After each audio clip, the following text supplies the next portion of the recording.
Ma sœur vivait presque gratuitement dans ma maison, mais quand ma fille a eu un A, elle l'a frappée. Elle a dit que ma fille devait s'excuser auprès de son fils parce qu'elle était intelligente. J'ai vu le bleu sur son visage et j'ai répondu, en réalité, tu es expulsé. Quand la police est arrivée chez moi, elle a compris. Merci d'être ici avec moi aujourd'hui.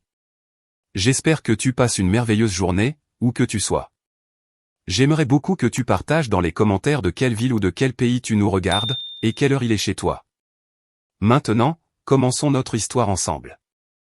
Je m'appelle Elena. J'ai 35 ans et je viens d'expulser la famille de ma propre sœur parce qu'elle a décidé que l'intelligence de ma fille était une insulte pour son fils.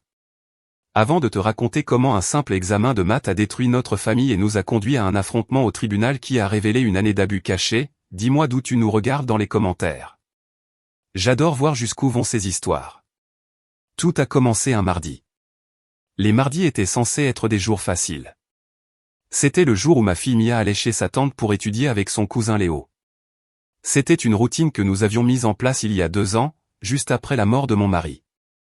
Je pensais que ce serait bien pour elle d'être entourée de famille, d'avoir une figure maternelle supplémentaire dans sa vie, même si cette figure était ma sœur aînée, Brenda. Je conduisais ma Porsche Panamera sur l'autoroute, en direction des banlieues. Je sais que mentionner la voiture peut paraître prétentieux, mais j'ai travaillé dur pour l'avoir. Je suis architecte.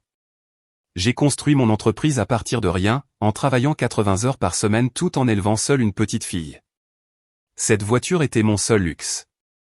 Un espace calme où le cuir sentait la réussite et où le moteur vibrait comme le progrès. Mais cet après-midi-là, le bruit du moteur était la seule chose qui me calmait. J'avais un mauvais pressentiment. Un nœud à l'estomac qui se serrait à chaque kilomètre. Mia m'envoyait toujours un message à 16 heures pour me dire qu'elles avaient fini d'étudier. Il était 16h30 et mon téléphone était silencieux. Je suis entré dans l'allée de la maison qui m'appartenait. C'était une belle maison coloniale de 4 chambres que j'avais achetée comme investissement. Quand le mari de ma sœur, Kevin, a traversé une mauvaise période, je les ai laissés, lui et Brenda, s'y installer. Le loyer du marché était facilement de $4000 par mois dans ce district scolaire. Je leur demandais $1800. Je voulais aider. C'est ce que fait la famille, non? Tu construis un filet de sécurité pour les personnes que tu aimes. Je ne savais pas que je construisais un piège pour ma fille. J'ai coupé le moteur. De l'extérieur, la maison avait l'air parfaite. Pelouse fraîchement coupée, payée par mon équipe de jardinage, et une couronne de fleurs sur la porte. Mais alors que je marchais sur l'allée, la porte d'entrée s'est ouverte brusquement. Ce n'était pas Kevin. C'était Mia. Elle ne courait pas vers moi comme d'habitude. Elle restait immobile dans l'encadrement de la porte, serrant son sac contre sa poitrine comme un bouclier. Elle avait la tête baissée, ses longs cheveux sombres cachant son visage. « Salut, ma chérie », ai-je dit en forçant un ton joyeux. « Prête à partir. Tu as cartonné à l'examen blanc. » Mia n'a pas répondu. Elle a juste tremblé. Un frisson visible a parcouru son petit corps. J'ai parcouru la distance entre l'allée et le porche en 3 grandes enjambées. « Mia, qu'est-ce qui se passe ?» Elle a levé la tête. L'air est sorti de mes poumons. J'ai eu l'impression qu'on me frappait la poitrine avec un marteau. Le côté gauche de son visage, habituellement pâle et couvert de taches de rousseur, était rouge vif et pulsait. Sa joue était gonflée, la peau tendue et brillante. Et là, clairement visible sur sa peau, il y avait l'empreinte d'une main, 4 doigts et un pouce. « Et qui t'a fait ça ?» Ma voix était basse. Ce n'était plus vraiment ma voix. Ça ressemblait au grognement d'un autre animal. Mia a commencé à pleurer, des larmes silencieuses coulant sur sa joue enflée. « Tante Brenda » a-t-elle murmuré. Une chaleur brûlante est montée le long de ma nuque. Ce n'était pas seulement de la colère. C'était un instinct protecteur primitif qui écrasait toutes les règles sociales que je connaissais. J'ai posé doucement ma main sur l'épaule de Mia et je l'ai guidée derrière moi. « Reste ici, mon cœur. » Je n'ai pas frappé. J'ai poussé la porte avec une telle force qu'elle a claqué contre le mur intérieur dans un craquement sec. « Brenda !» ai-je crié. Ma sœur était dans la cuisine, en train d'essuyer tranquillement le plan de travail en granit. Elle a levé les yeux, surprise, mais pas effrayée. C'est la première chose que j'ai remarquée. Elle n'avait pas l'air de quelqu'un qui venait de frapper une enfant. Elle avait l'air agacée que je dérange son ménage. Et Elena, a-t-elle dit en jetant le chiffon dans l'évier. Tu arrives tôt et tu fais du bruit. Pourquoi ma fille pleure sur le porche avec une empreinte de main sur le visage? Ai-je exigé en entrant dans la cuisine. Je voulais la secouer. J'ai gardé les poings serrés le long de mon corps pour m'en empêcher. Brenda a soupiré en levant les yeux au ciel, comme si je lui avais demandé pourquoi le lait était périmé. Oh, arrête d'être dramatique. Elle pleure parce qu'on l'a surprise à être mal élevée. Mal élevée? J'ai fait un pas de plus. Tu l'as frappée, Brenda. J'ai vu la marque. Je l'ai disciplinée, a corrigé Brenda en croisant les bras sur sa poitrine. Elle devait apprendre une leçon d'humilité. Je la regardais, essayant de comprendre la folie de ses mots. Humilité? Elle a 11 ans. Qu'a-t-elle pu faire pour mériter une gifle au visage? Elle se vantait, a craché Brenda comme si le mot était du poison. Elle est entrée ici en se pavanant avec son examen de maths, en le secouant devant Léo. Elle a eu 98 et elle sait que les maths sont difficiles pour lui. Lui a eu un B, un bon B. Et ta fille devait lui frotter ça au visage.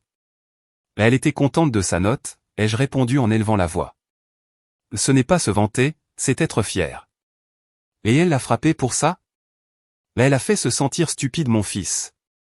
A hurlé Brenda, perdant son calme. Elle le regarde avec cet air supérieur, Elena. Cet air de je suis meilleur que toi parce que ma mère a de l'argent et que j'ai de bonnes notes.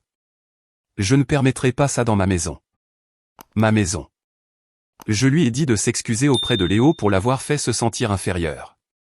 Elle a refusé, alors je lui ai appris un peu de respect.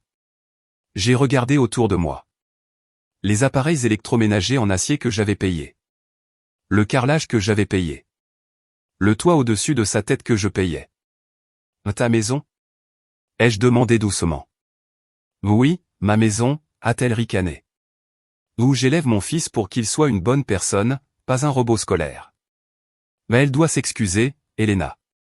Maintenant. Amène-la ici. À cet instant, j'ai vu Brenda clairement pour la première fois. Je n'ai pas vu une mère débordée ni un membre de ma famille. J'ai vu une abuseuse. Une harceleuse jalouse et cruelle qui utilisait ma générosité pour financer son mode de vie tout en frappant physiquement ma fille. Je me suis retourné et j'ai quitté la cuisine. Où vas-tu? M'a appelé Brenda. Ne t'en vas pas quand je te parle. Je suis sorti sur le porche où Mia tremblait encore. Je me suis accroupi pour examiner de nouveau son visage. Le gonflement empirait. Son œil commençait à enfler. Est-ce que tu as dit quelque chose de méchant à Léo? Ai-je demandé doucement. Mia a secoué la tête frénétiquement. Non maman. Je lui ai juste montré la feuille. J'ai dit, regarde, j'ai réussi la question bonus. Léo s'en fichait, il jouait à son jeu vidéo. Tante Brenda a pris la feuille et l'a déchirée. Puis elle m'a frappé. Je l'ai cru. Mia était beaucoup de choses, têtue, bruyante, pleine d'énergie, mais elle n'était pas méchante. Je me suis relevé en lui prenant la main. Brenda était arrivée à la porte, appuyée contre le cadre, avec un sourire satisfait. Elle pensait avoir gagné. Alors? A-t-elle demandé. Elle va entrer s'excuser. Je l'ai regardée. J'ai regardé la maison. En fait, ai-je dit d'une voix froide et ferme, tu es expulsé. Brenda a éclaté de rire, un rire sec comme un aboiement. Pardon? Tu ne peux pas expulser ta famille, Elena. Arrête d'être mesquine. Tu ne vas pas mettre ta propre sœur à la rue pour une petite gifle. Regarde-moi, ai-je dit. Et ce n'est pas juste une expulsion. Je vais aller à la police. Tu as posé la main sur ma fille. Tu as franchi une ligne que tu ne pourras jamais effacer. Son sourire a vacillé une seconde, puis la colère est revenue. Si tu appelles la police, tu détruiras cette famille. Kevin ne te pardonnera jamais. Tu choisis une gamine mal élevée plutôt que ta sœur. Je choisis ma fille, ai-je dit, chaque mot chargé de détermination. J'ai guidé Mia vers la voiture. Pendant que je l'attachais, j'ai vu Léo nous regarder depuis la fenêtre à l'étage. Il avait l'air pâle, le visage collé à la vitre. Il n'avait pas l'air d'un enfant protégé par sa mère. Il avait l'air terrifié. Je me suis installé au volant. Mes mains tremblaient, pas de peur, mais d'adrénaline contenue. Je voulais détruire cette maison brique par brique, mais je savais que ce n'était pas la solution. Je devais être intelligente. Je devais être architecte. En quittant l'allée, Brenda était toujours sur le porche, en train de crier quelque chose que je n'entendais pas. Dans le rétroviseur, elle paraissait petite. « Maman » a demandé Mia d'une petite voix. « Est-ce que je suis punie ?»« Non, mon amour » ai-je dit en lui serrant la main. « Tu n'as rien fait de mal. Tu as eu un A et tu dois en être fier. Et je te promets que personne ne te frappera jamais plus. » Je me suis engagé sur l'autoroute, mais je ne suis pas rentré à la maison. Je suis allé directement au centre médical. J'avais besoin de preuves. Ce n'était plus un simple conflit familial. C'était une guerre. Et dans une guerre, il faut des preuves. Le trajet jusqu'au centre médical a été un flou de feux arrière rouges et de pensées qui se bousculaient dans ma tête. Chaque fois que je regardais Mia, mon cœur se brisait un peu plus. Elle pressait une bouteille d'eau froide que j'avais dans la voiture contre sa joue, grimaçant à chaque fois que la voiture passait sur un trou dans la route. « Tu as mal à la tête ?» ai-je demandé, en gardant les yeux sur la circulation. « Un peu » a-t-elle murmuré, et mon oreille bourdonne, comme un sifflement qui ne s'arrête pas.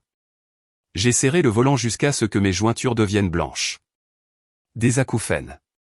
Cela voulait dire que la gifle avait été assez forte pour affecter le canal auditif ou provoquer une commotion cérébrale. Ce n'était pas une simple correction. C'était un coup porté de toutes ses forces. Nous sommes arrivés aux urgences. La salle d'attente était remplie d'enfants qui toussaient et de parents épuisés. Mais quand la réceptionniste a levé les yeux et a vu le visage de Mia, son expression a changé instantanément. « Remplissez ceci » a-t-elle dit en me tendant un clipboard, ses yeux s'attardant sur l'hématome. « Je vais demander à une infirmière de l'examiner immédiatement. » 10 minutes plus tard, nous étions dans une chambre blanche et stérile. Le docteur Evans, un homme aux cheveux gris avec une attitude calme, est entré. Il s'est présenté à Mia, ce qui lui a arraché un léger sourire, avant de se concentrer sur la blessure. « Très bien, Mia » a-t-il dit doucement en éclairant ses yeux avec une lampe. « Suis la lumière pour moi. »« Très bien. Maintenant, parle-moi du bruit dans ton oreille. » Pendant qu'il l'examinait, je restais dans un coin, me sentant inutile. J'étais une femme qui résolvait des problèmes, qui concevait des gratte-ciel capables de résister aux tremblements de terre, qui gérait des budgets de plusieurs millions. Mais je n'avais pas pu empêcher ma propre sœur de blesser ma fille. « Maman. » Le docteur Evans s'est tourné vers moi en baissant la voix. « Nous avons des signes d'une légère commotion cérébrale. Le bourdonnement est un acouphène, probablement dû au changement de pression et à l'impact près de l'oreille. Il y a aussi des ecchymoses qui apparaissent le long de la mâchoire. » Il a fait une pause en regardant le dossier. « Vous avez indiqué que la blessure a été causée par une gifle donnée par la tante. C'est bien cela ? » Oui, ai-je répondu d'une voix dure. « Je dois documenter cela comme une agression domestique impliquant un mineur, » a dit le docteur Evans avec sérieux. « C'est une obligation légale. Mais comme vous êtes le parent ayant la garde et que vous l'avez retiré de la situation, je note que vous prenez les mesures de protection appropriées. J'aurai besoin de prendre des photos pour le dossier. »« Prenez-les » ai-je dit. « Prenez des photos de tout. » Pendant que l'appareil photo cliquait, capturant la violence imprimée sur la peau de ma fille, mon téléphone a vibré. C'était Kevin, mon beau-frère. J'ai regardé l'écran. Une partie de moi, celle qui se souvenait de l'avoir consolé quand ses parents étaient morts, celle qui savait qu'il était gentil mais faible, espérait qu'il appelait pour s'excuser. J'espérais qu'il dirait qu'il allait quitter Brenda. J'espérais qu'il serait enfin un homme. Je n'ai pas répondu. J'ai laissé l'appel aller sur la messagerie. Puis les messages ont commencé à arriver. « Elena, s'il te plaît, réponds. Brenda devient folle. Elle dit que tu as menacé de nous expulser. Allez, Elena, ne sois pas comme ça. C'était juste une gifle. On était disciplinés comme ça quand on était enfant, tu te souviens? Maman nous frappait tout le temps. » J'ai regardé ce dernier message avec incrédulité. Notre mère ne nous a jamais frappés au visage. Jamais. Elle nous donnait une tape sur les fesses si on touchait la cuisinière. Elle n'a jamais laissé un bleu causant une commotion cérébrale. Il réécrivait l'histoire pour défendre sa femme violente. Puis un message de Brenda est arrivé. Tu exagères. C'est une enfant irrespectueuse qui se soucie plus de ses notes que de sa famille. Je l'ai disciplinée. N'en fais pas toute une histoire, Elena. Nous sommes sœurs. Ramène-la pour qu'elle s'excuse auprès de Léo et qu'on puisse dîner. S'excuser auprès de Léo. Elle ne voyait rien au-delà de son propre récit tordu. J'ai répondu à Kevin. Là elle a une commotion cérébrale, Kevin. Le docteur est en train de photographier le bleu en ce moment même. Brenda l'a frappé assez fort pour provoquer un traumatisme crânien. Ce n'est pas de la discipline. C'est une agression. Les 3 points sont apparus. Ils ont disparu. Puis ils sont revenus. Là elle est sous beaucoup de pression. Léo ne va pas bien à l'école. Elle a juste craqué. Elle ne voulait pas lui faire si mal.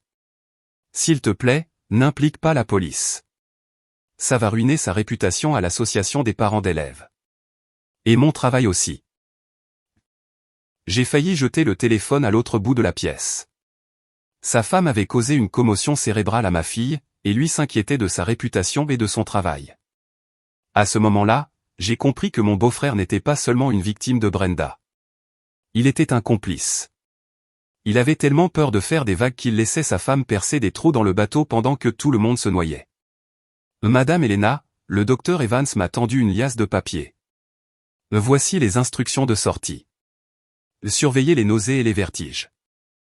Pas d'écran pendant 24 heures. Et voici le numéro d'un avocat en droit de la famille en qui j'ai confiance. Au cas où. J'ai déjà une avocate, ai-je dit en prenant les papiers. Mais merci, docteur, pour tout. J'ai accompagné Mia jusqu'à la voiture. Elle était silencieuse, tenant une sucette que l'infirmière lui avait donnée. Maman, a-t-elle demandé pendant que je bouclais sa ceinture. L'oncle Kevin est fâché contre moi? Non, ai-je dit fermement. Et s'il l'est, il a tort. Et écoute-moi bien, Mia. Tu es la victime ici. Tu n'as rien fait de mal en étant intelligente. Ne t'excuse jamais d'être intelligente. Ne t'excuse jamais de réussir. J'ai démarré la voiture. Le moteur a rugi avec un son profond et agressif qui correspondait parfaitement à mon état d'esprit. Où est-ce qu'on va? A demandé Mia. À la maison d'abord, ai-je dit. Glace et livres audio. Et ensuite, je dois aller travailler. Je mentais. Je n'allais pas travailler. J'allais à la guerre. J'ai sorti mon téléphone et j'ai composé un numéro en appel rapide. Sophia, ai-je dit quand la voix a répondu. Sophia n'était pas seulement mon avocate. C'était ma meilleure amie depuis l'université. C'était la marraine de Mia. C'était une requin en jupe crayon. Elena, tout va bien? A-t-elle demandé. Elle a senti la tension immédiatement. Non. Brenda a frappé Mia. Une commotion cérébrale documentée. Il y a eu un silence de l'autre côté de la ligne. Un silence froid. Dangereux. Où est-elle? A demandé Sophia. À la maison. En sécurité. Bien. Qu'est-ce que tu veux faire? Je veux qu'il dégage, ai-je dit. Je veux qu'il sorte de la maison. Je veux une ordonnance d'éloignement. Et je veux être sûr qu'elle ne s'approchera plus jamais à moins de 150 mètres de Mia. Considère que c'est fait, a dit Sophia. Je rédige l'avis d'expulsion pour violation du contrat. L'activité illégale sur la propriété. Une agression, c'est clairement une violation. On se retrouve au commissariat dans 1 heure. Merci, Sophia. Je vais la détruire pour ça, a ajouté Sophia d'une voix plus douce. Mets-toi dans la file, ai-je répondu. Et j'ai raccroché. Le soleil se couchait, projetant de longues ombres sur la route. Le monde semblait identique à ce matin, mais tout avait changé. Ma sœur avait disparu. À sa place, il y avait une ennemie. Et moi, je n'étais plus seulement une architecte. J'étais une mère en mission de démolition. Le commissariat sentait le café froid et la cire pour le sol. Une odeur à laquelle je n'étais pas habitué. Je passais mes journées dans des bureaux aux murs de verre et sur des chantiers qui sentaient la sueur et le béton frais. Cet endroit semblait lourd, chargé du poids des histoires qui franchissaient ses portes. Sophia m'attendait dans le hall. Elle était impeccable dans son tailleur gris foncé, sa mallette ressemblant plus à une arme qu'à un accessoire. Elle m'a serré brièvement dans ses bras, fort, férocement, puis est passée en mode avocate. J'ai les documents, a-t-elle dit. L'avis d'expulsion est standard. Avis de 3 jours pour activité criminelle. Dans cet état, une agression sur la propriété permet une expulsion accélérée. On le remet ce soir. Et l'ordonnance d'éloignement? On dépose le rapport de police. Ça nous donne la base pour une ordonnance de protection temporaire. Le juge la signera demain matin. Nous avons avancé vers le bureau d'accueil. L'agent Moore a pris ma déposition. C'était un homme plus âgé, un peu enrobé, avec des yeux qui avaient vu trop de drames familiaux. Il a écouté pendant que je racontais les faits, a regardé les photos que le docteur Evans avait envoyées sur mon téléphone, et a hoché la tête gravement. Agression sur mineur, a-t-il marmonné en tapant sur son vieux clavier. Délit de classe A. Potentiellement un crime, selon le procureur. Commotion cérébrale. On ira rendre visite à Madame Brenda. J'ai besoin de remettre les papiers d'expulsion ce soir, ai-je dit. J'aimerais une escorte. L'agent Moore m'a regardé, puis a regardé Sophia. Normalement c'est une affaire civile. Mais avec une accusation d'agression en cours? Oui. Je vous accompagnerai pour maintenir le calme. Le trajet de retour vers ma maison de location, celle de Kevin et Brenda, ressemblait à un cortège funèbre. Ma Porsche ouvrait la route. La voiture de police suivait derrière.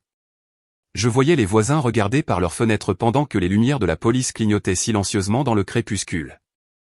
Je suis entré dans l'allée. La berline de Kevin était là. Les lumières du salon étaient allumées. Tout avait l'air si chaleureux. Si normal. Ça me donnait la nausée. Je suis sorti de la voiture en tenant l'enveloppe épaisse que Sophia avait préparée. L'agent Moore se tenait près de sa voiture, une main posée calmement près de sa ceinture. Sa présence était un avertissement silencieux. J'ai marché jusqu'à la porte. Mon cœur cognait contre mes côtes, mais mon visage était de pierre. J'ai sonné. Kevin a ouvert. Il avait l'air épuisé, une bière à la main. Quand il m'a vu, le soulagement a envahi son visage.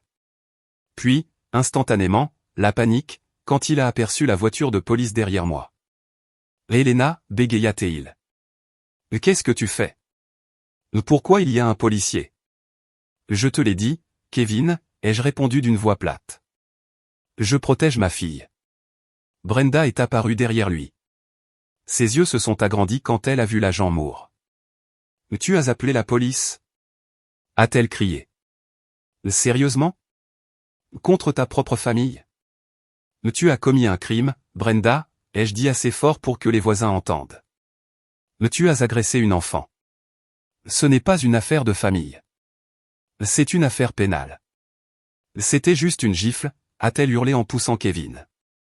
Elle va bien. Tu essaies de nous ruiner pour rien. Elle a une commotion cérébrale. Ai-je crié en retour. J'ai frappé l'enveloppe contre la poitrine de Kevin. Il l'a attrapée maladroitement.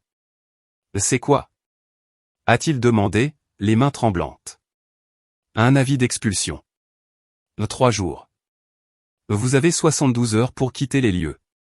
Violation du contrat pour comportement criminel. Si vous n'êtes pas parti vendredi à midi, le shérif viendra sortir vos affaires. Kevin a regardé les papiers, puis moi. Helena. Où est-ce qu'on est censé aller ? On ne peut pas se payer un logement dans ce quartier. Pas avec mon salaire. Tu aurais dû y penser avant que ta femme cause un traumatisme cérébral à ma fille, ai-je répondu. Vous payez $1,800 pour une maison qui en vaut 4 000. Cette charité est terminée. L'aide est retirée. Brenda a arraché les papiers des mains de Kevin et les a jetés par terre. C'est illégal. Et tu n'as pas le droit. On a des droits. Des droits de locataire.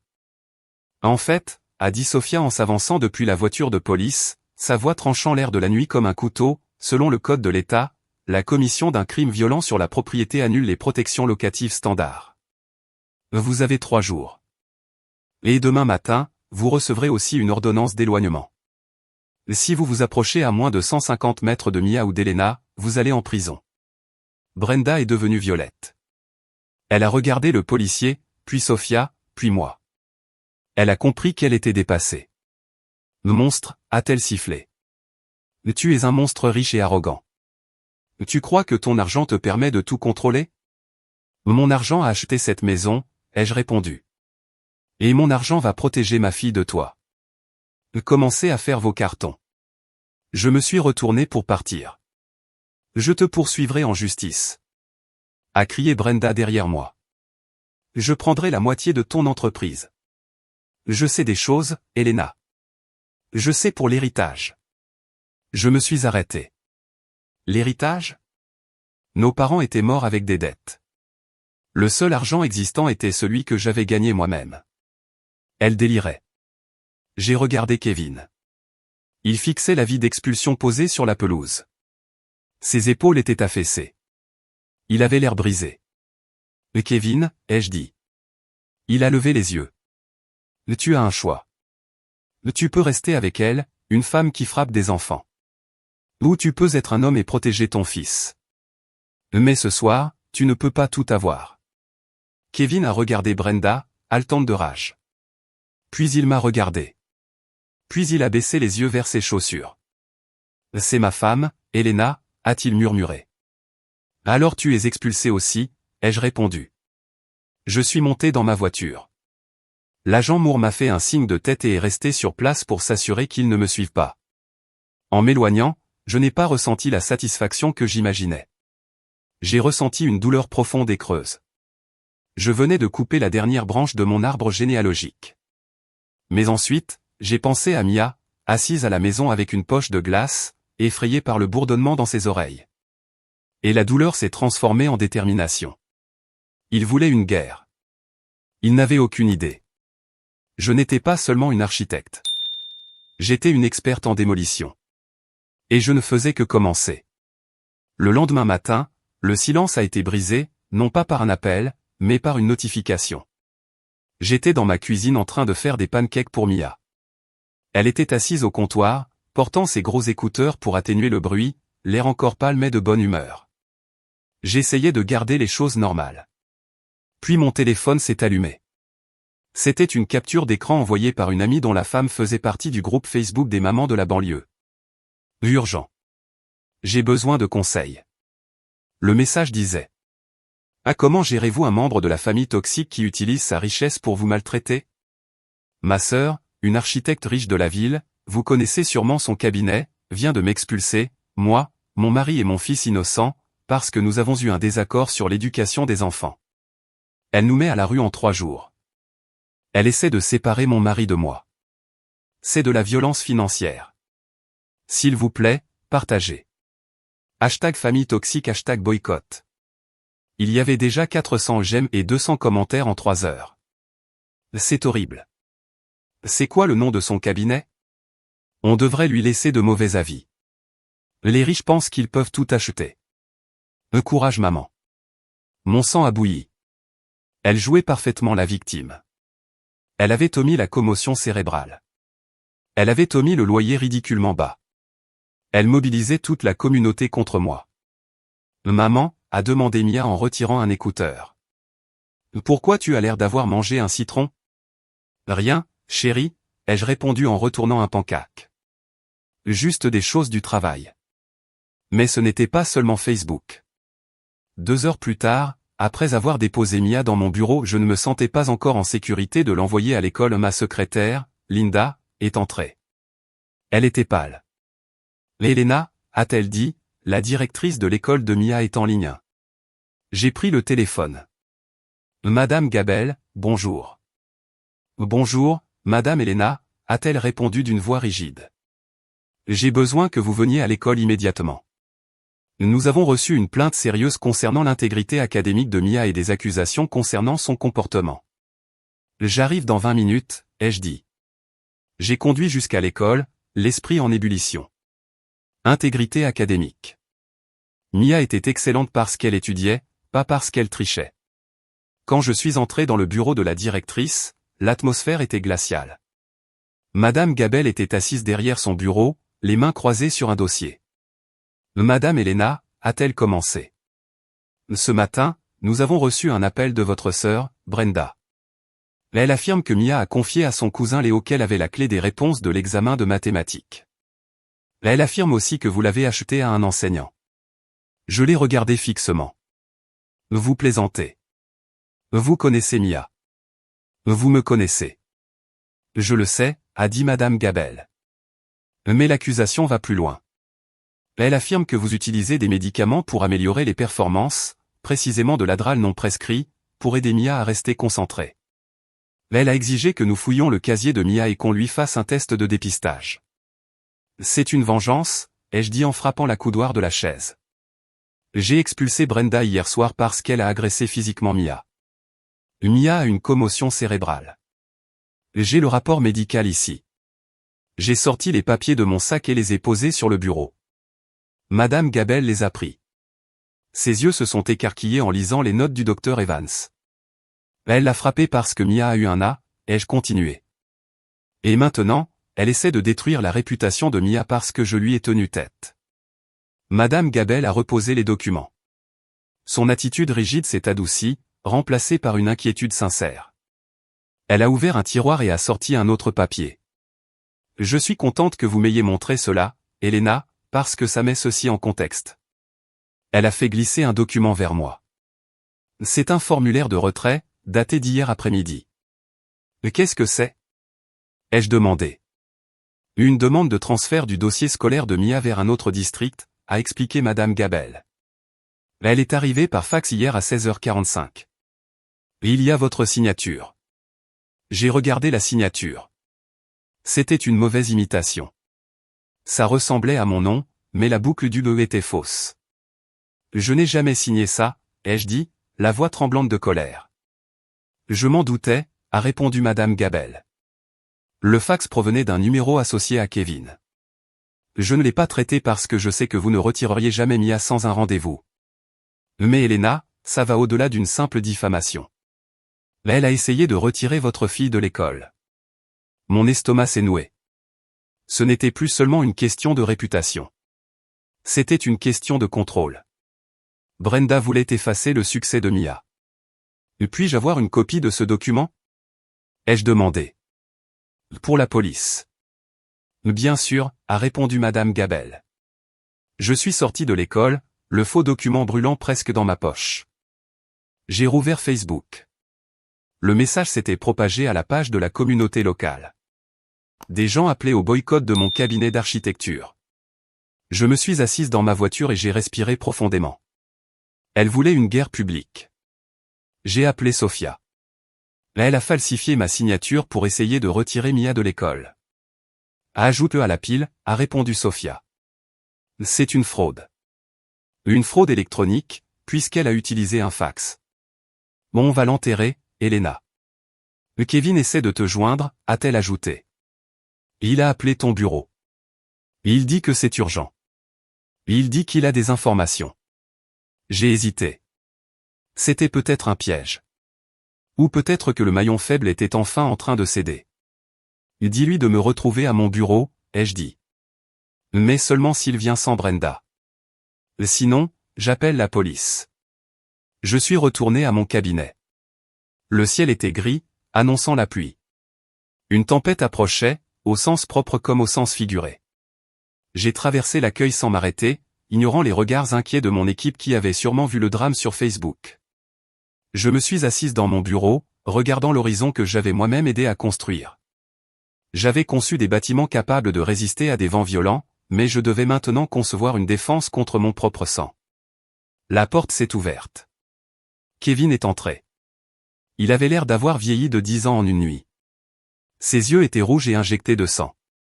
Ses vêtements froissés le faisaient ressembler à un fantôme. « Elena » a-t-il murmuré. « Tu as 5 minutes » ai-je dit, sans lui proposer de s'asseoir. « Avant que j'appelle l'agent Moore pour signaler la fraude que ta femme a commise avec votre fax. » Kevin a sursauté. « Je ne savais rien pour le fax, je te le jure. » Elle m'a dit qu'elle envoyait un CV. « Tu dois la quitter, Kevin » ai-je dit. « Elle détruit tout. »« Elle te détruit, toi aussi. »« Je ne peux pas » a-t-il chuchoté.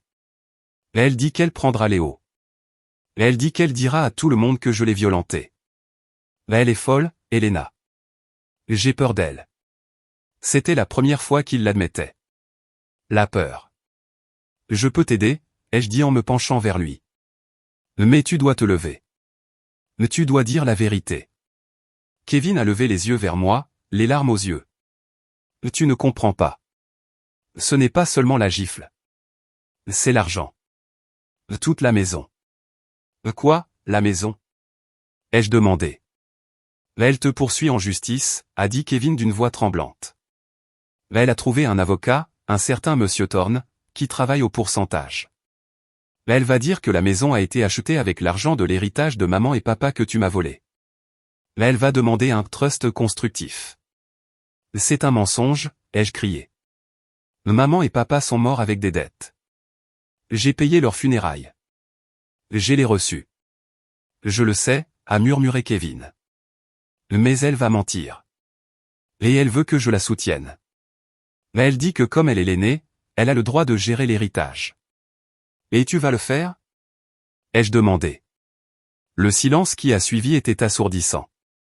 Il s'est étiré entre nous, lourd de 10 années de lâcheté et de rancœur non dite. Je ne sais pas, a chuchoté Kevin. Sors d'ici, ai-je dit. Sors. Il s'est retourné et est parti. Je l'ai regardé s'éloigner, partagé entre la pitié et le dégoût. Il était retenu en otage, oui, mais il tenait aussi l'arme. J'ai pris mon téléphone pour appeler Sophia à nouveau. Les gants étaient retirés. Si Brenda voulait se battre pour la maison, je m'assurerais qu'elle perde bien plus qu'un toit. Je m'assurerais qu'elle perde sa liberté. Les jours précédant l'audience ont été un flou de manœuvres juridiques et de silence stratégique. Nous n'avons pas répondu aux publications Facebook. Sophia me l'a déconseillé. Ne te bats jamais avec un cochon, m'a-t-elle dit. Vous finissez tous les deux sales, et le cochon adore ça. À la place, nous nous sommes préparés. J'ai engagé un expert comptable judiciaire pour retracer chaque centime que j'avais dépensé pour Kevin et Brenda. Les résultats étaient choquants. En 5 ans, entre le loyer subventionné, les prêts que je n'avais jamais réclamés, les paiements de voitures que j'avais couverts quand Kevin était au chômage, et les cours extrascolaires de Léo, je leur avais donné près de 150 000 $. Ça détruit complètement son discours de violence financière, a dit Sophia en parcourant le tableau dans mon bureau. Mais elle prétend que tu les affamais. En réalité, tu les nourrissais à la cuillère en argent. Ça n'aura pas d'importance si le juge croit son mensonge sur l'héritage, ai-je dit en me frottant les tempes.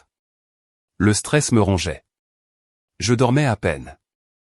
Chaque fois que je fermais les yeux, je voyais cette empreinte de main sur le visage de Mia. Nous avons les documents de succession, Elena. Tes parents sont morts avec 40 000 $ de dettes de carte de crédit. Tu les as payés. Il n'y avait pas d'héritage. Son dossier est construit sur du vent. Le vent peut quand même t'étouffer, ai-je murmuré. La date limite de l'expulsion est arrivée le vendredi. Ils ne sont pas partis. Le shérif a dû intervenir. Je suis resté à l'écart, laissant Sophia gérer. Je ne voulais pas que Mia voie son cousin être traîné hors de sa maison. J'ai appris plus tard que Brenda avait hurlé tout le temps, en diffusant la scène en direct sur Facebook, pleurant en disant que sa sœur millionnaire mettait un enfant à la rue. Elle n'a pas mentionné que je lui avais proposé de payer un hôtel pendant 2 semaines pour Kevin et Léo. Elle a refusé. Elle voulait le spectacle. Elle voulait le martyr. Le lundi, la veille de l'audience pour l'ordonnance d'éloignement, j'ai reçu un colis sans adresse d'expéditeur. Je l'ai ouvert avec précaution. À l'intérieur, il y avait une petite clé USB noire. Il y avait une note jointe. J'ai reconnu l'écriture immédiatement. Désordonnée. Irrégulière. Celle de Kevin. Je n'en peux plus. Pardon. C'est tout. J'ai branché la clé USB à mon ordinateur portable. J'ai hésité avant de cliquer sur le fichier. Ça pouvait être un virus. Un piège. J'ai cliqué sur lecture. La vidéo était granuleuse. Elle venait d'une caméra Nest, une caméra que j'avais installée dans le salon des années plus tôt pour la sécurité, et que Brenda avait insisté être cassée et débranchée. Apparemment, ce n'était pas le cas. L'horodatage datait d'il y a 3 semaines. À l'écran, Léo était assis à la table de la cuisine. Il pleurait. Brenda se tenait au-dessus de lui. « Lis-le encore » criait-elle. « Je ne peux pas » sanglotait Léo. Je suis fatigué. Maman, il est minuit. Je me fiche de l'heure, répondit Brenda en frappant la table de sa main. Mia va avoir un A. Tu veux que cette petite sorcière soit meilleure que toi? Tu veux être le raté de la famille? Je ne suis pas un raté, gémissait Léo. Alors arrête de te comporter comme tel. Elle a attrapé son cahier de dessin. Léo adorait dessiner des dinosaures. Elle a arraché la page. Plus de dessins. Plus de jeux. Tu fais des maths jusqu'à ce que tu y arrives. Elle a poussé sa tête vers le bas, contre le livre. Physiquement. Elle l'a forcé. J'ai avancé la vidéo. Un autre extrait, 2 jours avant l'incident avec Mia. Brenda était au téléphone. Je m'en fiche, Kevin. Dis à Elena qu'on a besoin d'une nouvelle voiture. Dis-lui que la berline tombe en morceaux. Mens si tu dois. Elle a tellement d'argent qu'elle ne s'en rendra même pas compte. On le mérite. On mérite sa vie. J'ai eu la nausée. Ce n'était pas seulement une histoire de notes. C'était de la jalousie pure. Elle me détestait. Elle détestait Mia. Et elle brisait son propre fils pour essayer de rivaliser avec nous. J'ai appelé Sophia. Tu dois venir tout de suite. C'est quoi l'arme fumante? A-t-elle demandé. Pas une arme fumante. Une bombe nucléaire.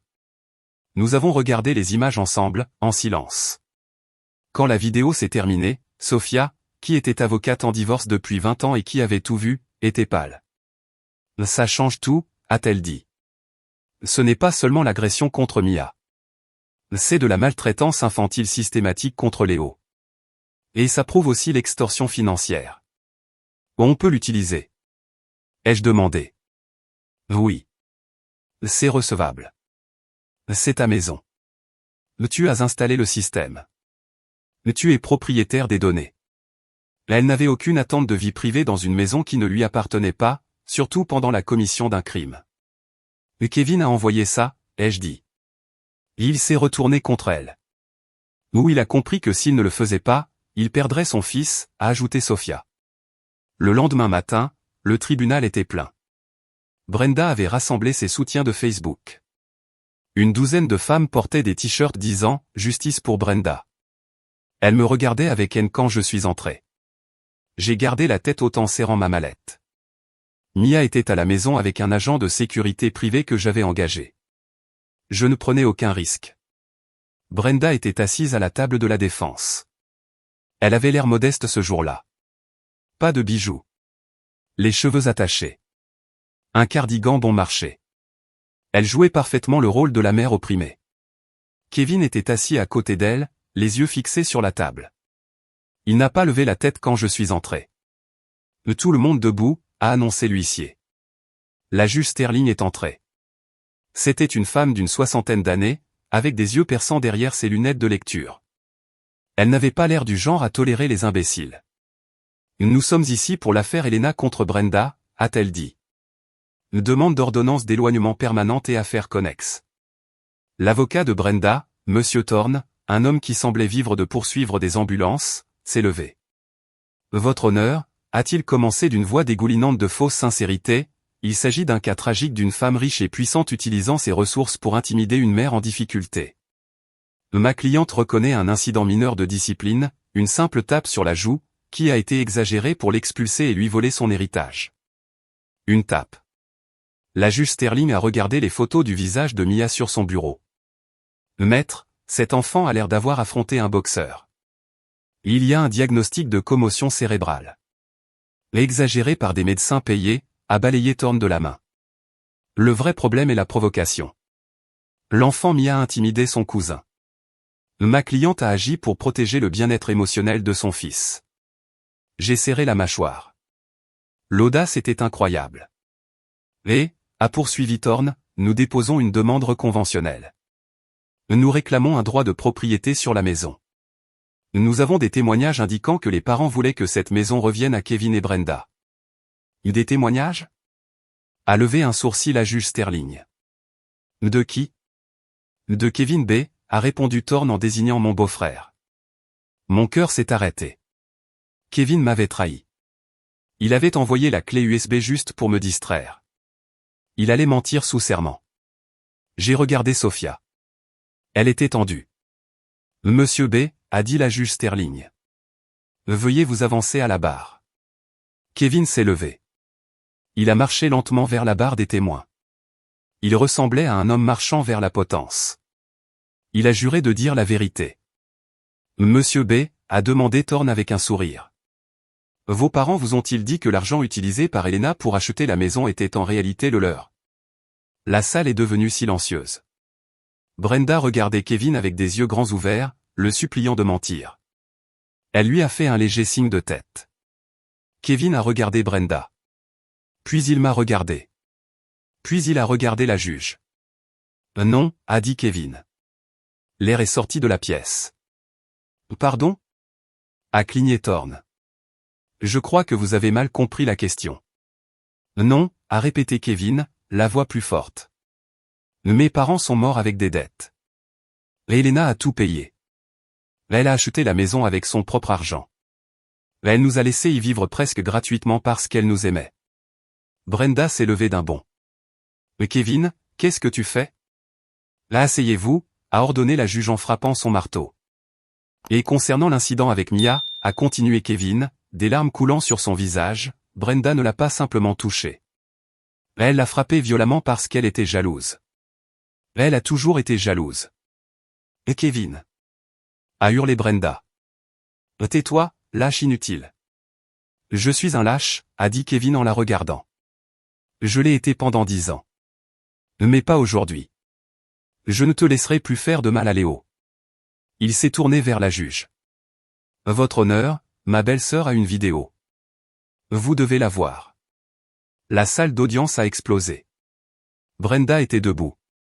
Son visage était une grimace de rage pure, détruisant instantanément son masque de mère modeste. Et il ment? Criait-elle en pointant Kevin du doigt. On lui a lavé le cerveau. Sa sœur l'a payé. Cette vidéo est fausse. Ordre! A crié la juge Sterling en frappant son marteau. Madame, asseyez-vous ou je vous déclare en outrage. Maître Thorne, contrôlez votre cliente.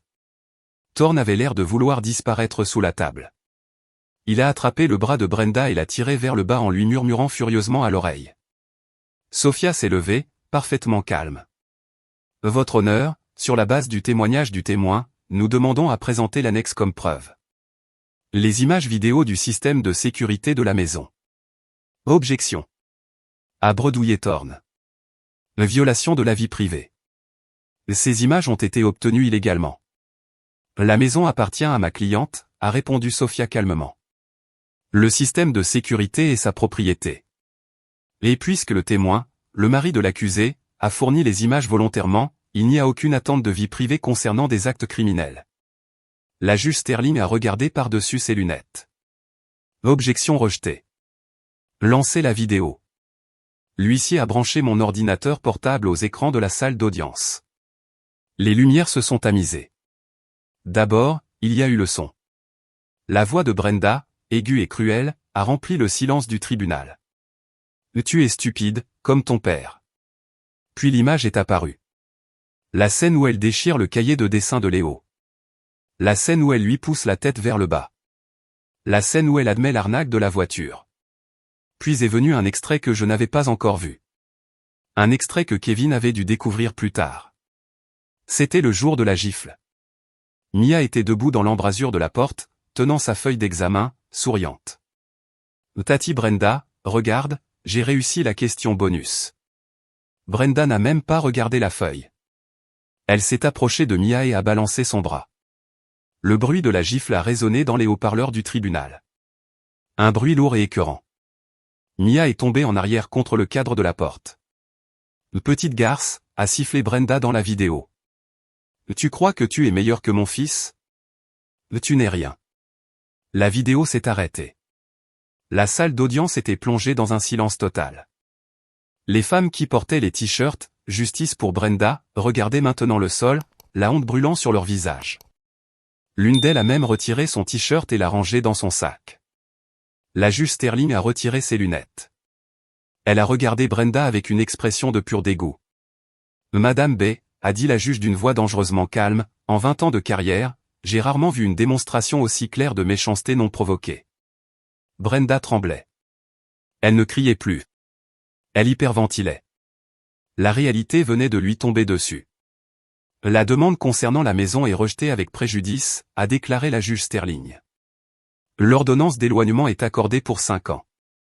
Aucun contact avec Elena ou Mia. Distance minimale, 150 mètres. Elle s'est tournée vers l'huissier. Y a-t-il un agent présent? Un policier, qui se tenait au fond de la salle, s'est avancé. Sur la base des preuves vidéo de maltraitance envers le mineur Léo, a poursuivi la juge, j'ordonne un signalement immédiat au service de protection de l'enfance. Je recommande également que le procureur examine ces images pour d'éventuelles accusations supplémentaires d'agression. Non. A gémi Brenda. Vous ne pouvez pas prendre mon fils. Léo a besoin de moi. Léo a besoin d'être protégé de vous, a répondu la juge. Elle s'est tournée vers Kevin. Monsieur Kevin B, veuillez vous lever. Kevin s'est levé. Il avait l'air plus léger, comme si un poids énorme avait quitté ses épaules. Je vous accorde la garde exclusive temporaire de Léo, en attendant l'enquête des services de protection de l'enfance. Avez-vous un endroit sûr où rester? Kevin m'a regardé. J'ai hoché la tête. Oui, votre honneur, a répondu Kevin. Très bien, a dit la juge Sterling en frappant son marteau. L'audience est levée. Le chaos a éclaté dans la salle. Le policier s'est avancé pour menotter Brenda, non pas encore pour l'agression, mais à cause du mandat en cours lié à la fraude scolaire signalée par Madame Gabel ce matin-là. Et Kevin? Criait Brenda pendant qu'on l'emmenait. Répare ça. Répare ça tout de suite. Je suis ta femme. Kevin ne l'a pas regardé. Il est venu vers moi. Nous sommes restés là un instant. Frères et sœurs, séparés par 10 ans de silence et de mensonges, enfin du même côté. Pardon, a dit Kevin, la voix brisée. Pardon pour tout, Elena. Pour l'argent. Pour Mia. J'ai posé ma main sur son épaule. Elle était solide. C'est fini, Kev. Allons chercher ton fils. C'était le moment où tout a changé. Le moment où j'ai enfin repris le contrôle de ma vie et protégé les enfants. Merci d'avoir eu la patience de m'accompagner jusqu'ici. Vous êtes incroyable. Merci de liker la vidéo et de laisser un commentaire avec un si vous êtes arrivé jusqu'ici. Cela aide plus de personnes à trouver cette histoire et me montre que ce que j'ai vécu compte pour quelqu'un. Votre soutien est ma plus grande motivation pour partager la suite de ce voyage. Nous sommes sortis du tribunal ensemble.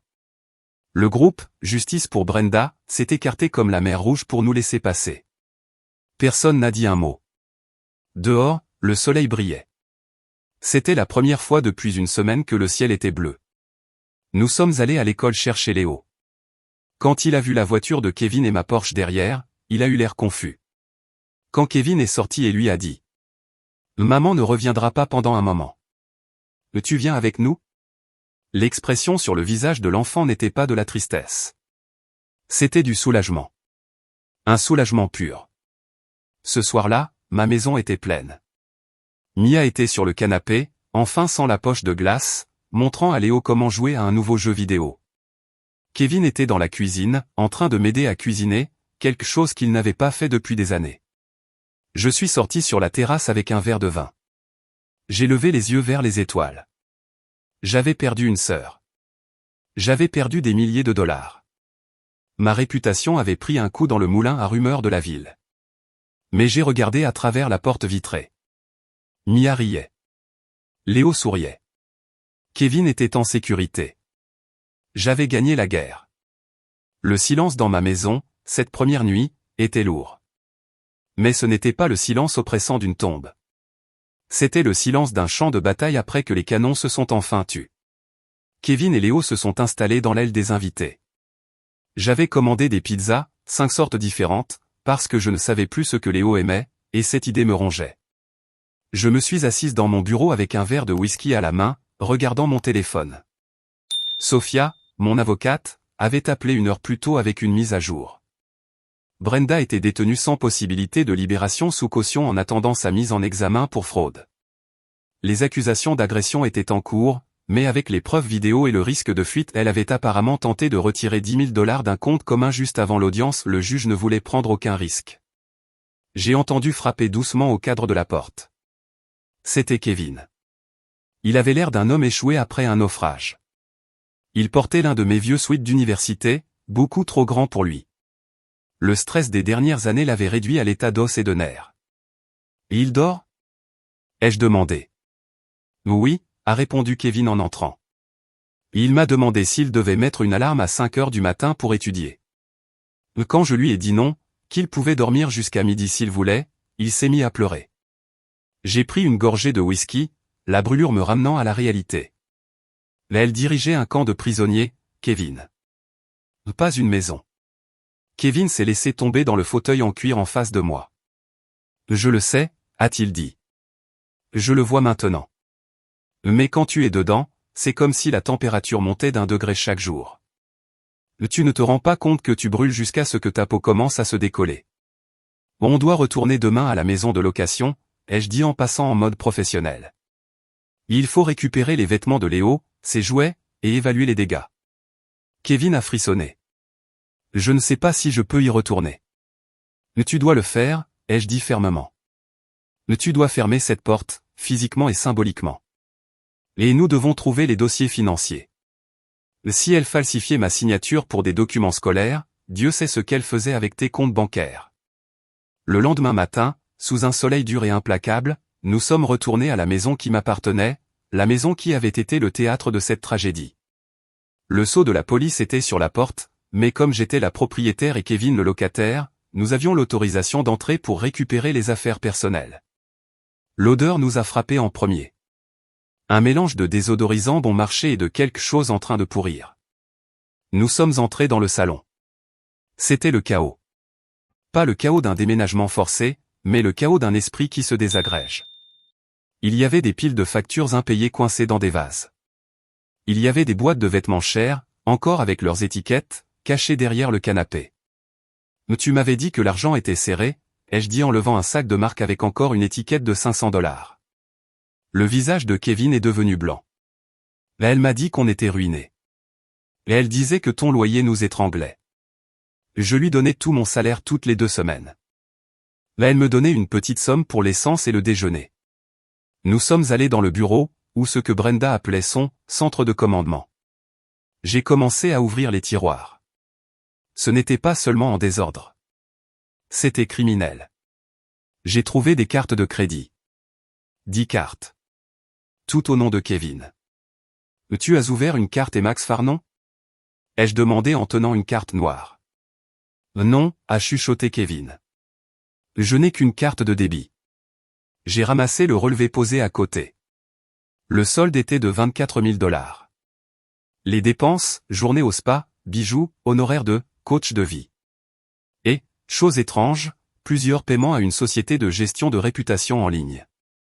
Elle ne dépensait pas seulement de l'argent. Elle construisait une façade. Elle dépensait des milliers pour paraître la mère parfaite sur Internet, pendant qu'elle affamait émotionnellement et financièrement sa famille dans la vraie vie. Kevin s'est assis par terre, entouré des preuves de la trahison de sa femme. Ce n'était pas seulement l'abus contre Léo. C'était l'exploitation totale de son existence. Elle l'avait vidé pour remplir son propre vide. « Je suis ruiné », a dit Kevin d'une voix vide. « Elena, regarde ça. La dette totale dépasse 100 000 $. Je suis fini. » Je me suis accroupi près de lui. C'était le moment clé. « Tu n'es pas fini », ai-je dit. « Tu es libre. La faillite, ce n'est que du papier. Les dettes, ce ne sont que des chiffres. On a des avocats pour ça. Sophia travaille déjà sur un dossier de fraude pour faire porter cette dette à la bonne personne. Et toi, tu as un travail. Tu as un fils qui t'aime. Et tu as une sœur qui a arrêté de lui faciliter la vie, mais qui commence enfin à te soutenir, toi. Nous avons passé le reste de la journée à faire des cartons. Nous n'avons pas tout pris. Nous avons laissé les meubles que Brenda avait choisis, les décorations prétentieuses, les symboles de statut qu'elle utilisait pour masquer sa pourriture. Nous avons pris les vêtements de Léo, ses figurines de dinosaures, ses fournitures de dessin. Nous avons pris les outils de Kevin, ses vieux livres, les choses qui comptaient vraiment. Laissez tout le reste, ai-je dit au déménageur que j'avais engagé. Videz la maison. Donnez ce qui peut l'être à des associations. Jetez le reste. Je veux que cette maison soit vide, comme une page blanche. Quand nous sommes rentrés chez moi cet après-midi-là, quelque chose s'est produit qui m'a brisé encore plus que la gifle elle-même. J'étais dans la cuisine, en train d'ouvrir un placard pour prendre un verre d'eau. Léo est entré en marchant. Je me suis retourné rapidement et j'ai levé la main pour le saluer. Léo a sursauté. Il a levé les bras pour protéger son visage et a reculé d'un pas, tout son corps se raidissant, se préparant à un coup. Il a fermé les yeux très fort, attendant l'impact. Je me suis figé. Ma main est restée suspendue dans l'air, bloquée dans un geste qui avait été mal interprété à cause du traumatisme. Le silence dans la cuisine était assourdissant. Mia, qui était assise sur le plan de travail en train de manger une pomme, s'est arrêtée de mâcher. Elle a regardé son cousin, puis moi. Ses yeux se sont remplis d'une compréhension bien trop adulte pour une enfant de 11 ans. J'ai lentement baissé la main. Je me suis mise à genoux pour être plus petite que lui. Léo, ai-je dit doucement. Regarde-moi, mon cœur. Il a regardé à travers ses doigts, les yeux grands ouverts, encore pleins de panique. Il respirait vite, comme un petit oiseau effrayé. Je ne te frapperai jamais, ai-je dit en articulant chaque mot avec une clarté absolue. Tu m'entends? Personne dans cette maison ne te frappera jamais. Mes mains servent à construire des choses. À faire des chèques. À cuisiner. Pas à faire du mal.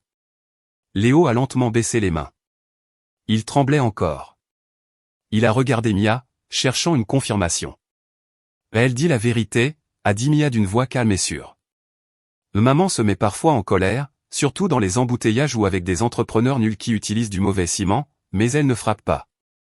Et ici, on est en sécurité. Léo a laissé échapper un long soupir, comme s'il retenait son souffle depuis des années. Il a hoché la tête d'un petit mouvement sec. D'accord, a-t-il murmuré.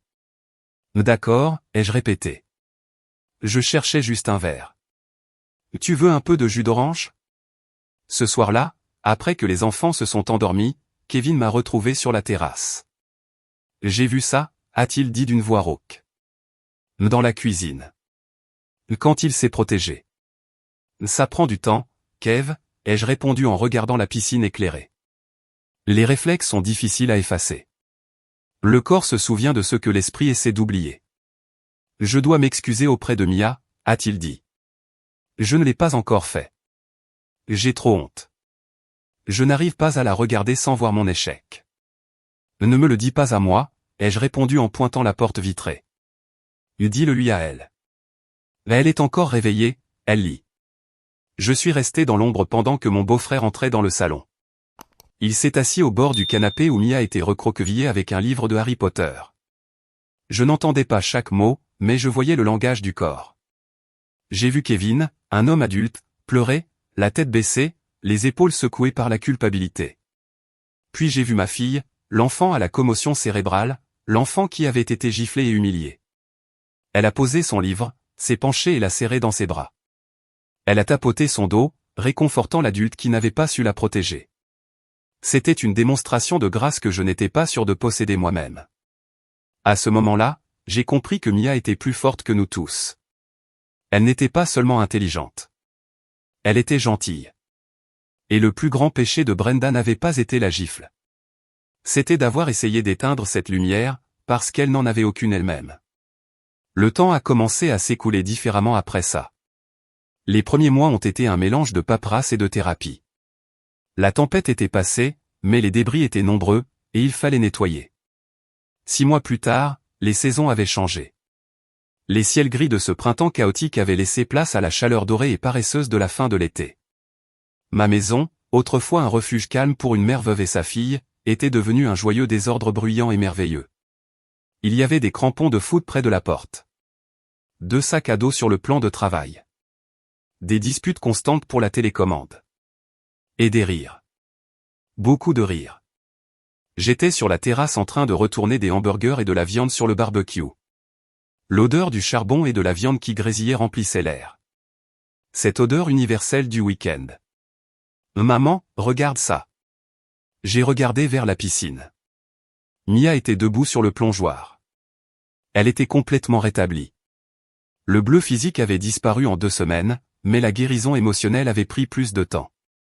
Il y avait eu des cauchemars au début. Des nuits où elle venait dans mon lit en me demandant si tante Brenda allait sortir de prison et venir nous chercher. Mais aujourd'hui, elle avait l'air intrépide. Elle a fait un plongeon parfait, éclaboussant l'eau qui a trempé la chaise où Kevin était assis. Hé !» a crié Kevin en riant, en protégeant sa tablette. J'essaie de travailler ici. Respectez la direction. Kevin avait changé. Ses joues creuses s'étaient remplies. La courbure de ses épaules avait disparu. Il portait un polo propre et s'était rasé la barbe négligée. Il travaillait maintenant dans mon entreprise. Pas comme architecte, mais comme chef de projet. Il s'est avéré qu'il était incroyablement organisé quand il n'était plus terrorisé ni contrôlé. Il gérait les entrepreneurs avec un calme que je n'avais pas toujours. Il avait de la patience. Il savait écouter. Il gagnait son propre salaire. Un vrai salaire. Pas une allocation. Et il remboursait ses dettes. Nous avions mis en place un plan de remboursement strict. La dette des cartes de crédit que Brenda avait accumulée à son nom était énorme. Mais Sophia avait réussi à faire transférer une grande partie de cette dette à Brenda dans le cadre du procès pour fraude. Il en restait encore beaucoup. Kevin insistait pour me rembourser centime par centime, même si j'avais refusé au début. Ce n'est pas une question d'argent, Elena, m'avait-il dit fermement 3 mois plus tôt. C'est une question de dignité. J'ai besoin de savoir que je fournis un toit à mon fils. J'ai besoin de savoir que je ne suis pas un parasite. J'avais accepté. Il reconstruisait sa vie, chèque après chèque. Tonton Kevin, tu dois la noter. Cria Mia en sortant de l'eau. Un solide 8,5, a déclaré Kevin. Trop d'éclaboussures pour un œuf. La technique était bonne, mais l'entrée dans l'eau un peu désordonnée. Le public difficile. A crié Léo depuis le fond de la piscine. Léo, ai-je appelé. Sors de l'eau. Le repas est prêt. Léo a été la plus grande transformation. Le petit garçon pâle et terrorisé qui sursautait au moindre bruit avait disparu. Il avait pris du poids. Il était bronzé. Il était bruyant. Lui et Mia se disputaient comme des frères et sœurs, pour la dernière part de pizza ou pour savoir qui jouait en premier à la console, mais ils formaient une équipe. Si quelqu'un regardait Mia de travers au parc, Léo était là. Si Léo avait des difficultés avec ses devoirs, Mia était là, lui expliquant patiemment. Et Léo dessinait à nouveau. J'avais transformé la véranda en atelier pour eux. Les murs étaient couverts de dessins de dinosaures, de gratte-ciel, et d'étranges mélanges des deux. Un jour, j'ai trouvé un dessin d'une femme aux cheveux foncés, portant une cape de super-héroïne, tenant un bouclier devant 2 enfants. Je savais que c'était moi. J'ai pleuré dans la salle de bain pendant 10 minutes. Les burgers sont prêts. Ai-je crié. Quand nous nous sommes réunis autour de la table du patio, l'ambiance était légère. Mais il y avait une absence que nous ressentions tous, même si nous en parlions rarement. Brenda. Le marteau de la justice était tombé lourdement.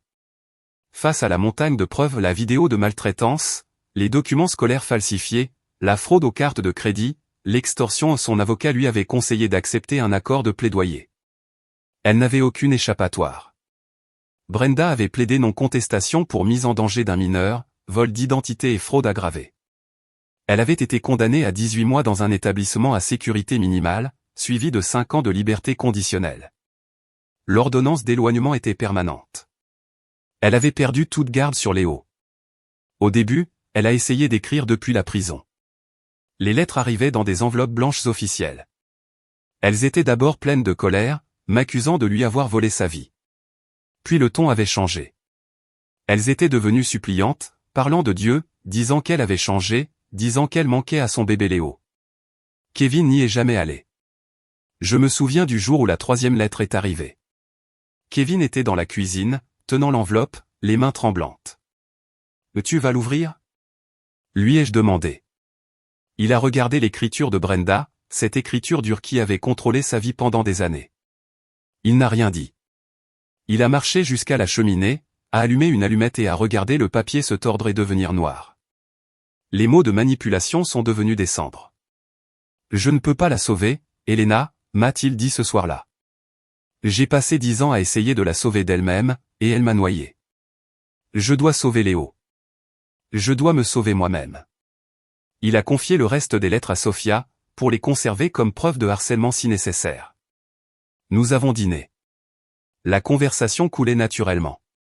Nous avons parlé de la rentrée scolaire. D'un nouveau projet au centre-ville. Du fait que Léo avait besoin d'un appareil dentaire et de la manière dont nous allions le payer. Des choses normales. Simples. Belles. Maman, a dit Mia en s'essuyant le menton, tu viendras à la réunion parents-professeurs la semaine prochaine? Bien sûr, ai-je répondu. Pourquoi? Parce que, a-t-elle souri, je me présente comme présidente de classe, et Léo se présente comme trésorier. J'ai regardé Léo. Il mangeait un épi de maïs, du beurre sur les joues. Le trésorier, hein? Ai-je dit. Tu es bon avec l'argent. Léo a souri. Un vrai sourire, jusqu'aux yeux. Le meilleur que maman, a-t-il plaisanté. La table est devenue silencieuse une seconde. Puis Kevin a éclaté de rire. Mia a ri. Et moi aussi. Ce n'était pas une moquerie. C'était le rire de la survie. Le rire de gens qui avaient brisé un cycle. Alors que le soleil se couchait, peignant le ciel de violet et d'orange, je les ai regardés. Je croyais autrefois que réussir, c'était construire des immeubles impressionnants. Je me trompais. La chose la plus importante que j'avais construite, c'était cette famille imparfaite, réparée, mais solide. Je ne voyais plus la femme fatiguée et effrayée d'il y a 6 mois.